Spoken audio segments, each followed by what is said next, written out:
Hey.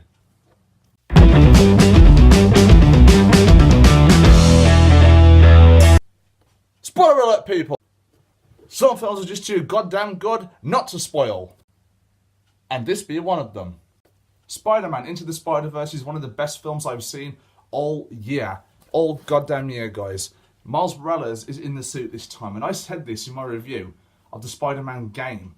Peter Parker's had his time to shine. As much as we'd love the character of Spider-Man and Peter Parker as a whole, it's nice to see someone else done in the suit. This film is absolutely fantastic. I loved it. And it makes a nice change of pace, like seeing great films, because 2018 has been one of those years where things were just average. They were just alright. You had a couple of great classics and a couple of great films which will be at the top of my list at the end of the year. But this one, I can't believe how much I enjoyed it. So Miles Morales, he's now Spider-Man. The Spider-Verse has completely opened up. There's a super collider made by the Kingpin and Dr. Octopus, who's now a woman, which is interesting. And the space-time continuum has ripped apart, and there are now spider people coming from different universes to all come together to fight against the Kingpin, destroy the super collider, and return to their own times. Miles Morales witnesses Peter Parker in his universe die by the hand of the Kingpin, and he makes one last promise to the web slinger that he will fulfill his destiny sort of in his shoes and become the Spider-Man. But it takes a while. That's what I liked about this film. It didn't just jump into it, for example, oh, I got bit by a radioactive spider, now I'm a Spider-Man, straight away. It took time to build up, and you don't really see Miles Morales shine and do, amazing stuff. No pun intended. Until the very end of the film. That was interesting. It's just different to what I've seen before. Most things just jump into Spider-Man having powers. Homecoming did something similar, only Peter Parker had his powers for about 6 months when he was first introduced to the MCU. And I think this is my favourite Spider-Man film. I generally think it is. It's difficult because Spider-Man 2 has always had that really close place right there, and this one just completely succeeds over it. But what I liked most about this is that Peter Parker is also in this film. Can't remember the actor's name, I do apologise, I'll put it right here. And he's actually really good, and he doesn't take up all the limelight either. Now, Peter Parker, as a character, you can't really have a Spider-Man film without him.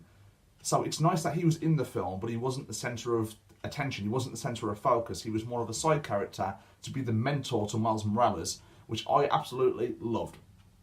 But what I want to get into mainly is the animation. The animation is absolutely beautiful. I don't think I've seen animation quite like it. A comic book literally has come to life. It was attempted before, if you know what I mean. And that didn't quite work for me, looking back on it. All the letters flying up everywhere, like bam, pow, stuff like that. For this, it just works. Yeah, it just works. Now, for me, one of the most interesting characters, besides Miles Morales himself and Peter Parker, was Spider-Man Noir. I think that's how you pronounce it. Played by Nicolas Cage, and some of the one-liners that he cracks, hilarious. I don't know what this cube is. I don't understand it, but I will. It's just stuff like that Nicolas Cage comes out with, and it's absolutely hilarious.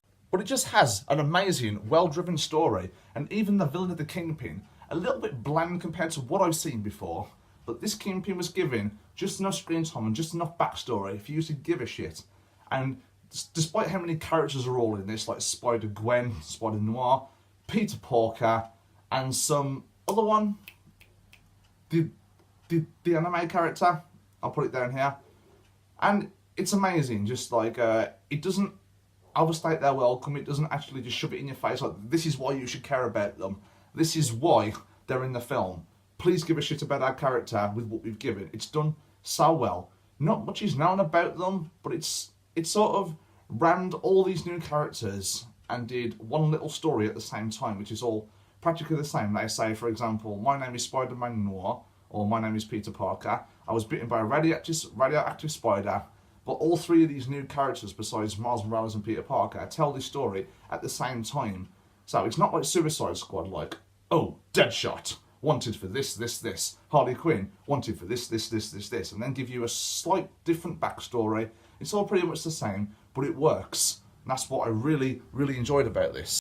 And, oh my god, Stan Lee's in this film too. He's in this film, guys. A Marvel film feels complete with the man himself, Stan Lee. And this has to be one of my favourite cameos I've ever seen him in. Peter Parker's my friend. We were friends once. Oh, that is just amazing to see. Because it just reminds me of my favourite Stan Lee cameo happens to be the one in Spider-Man 3.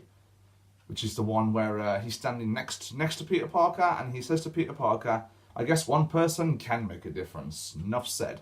And now he's saying that him and Peter Parker were friends. So that sort of ties in a little bit, if you ask me. Only this film is far better than Spider-Man 3. I mean, it's funny how Sony acknowledged the fact that Spider-Man 3 is a pretty bad movie with the opening sequence.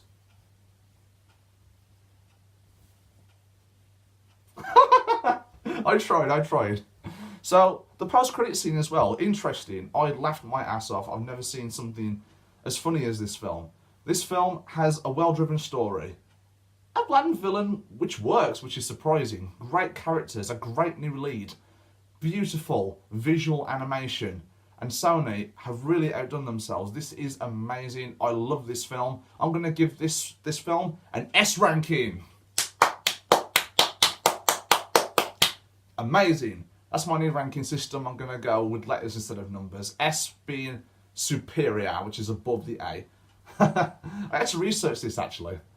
Oh, it was funny. So guys, tell me, what did you think of this film down below in the comments? Now, sadly, this is going to be the last review that I do this year. In this house anyway, because the kids are off school soon and my parents are off work. So there's going to be people in the house all the time and I need the house to myself to feel confident filming in front of you guys. So I hope you all understand that. I'll see you in the new year sometime. Remember, you are awesome. Take care.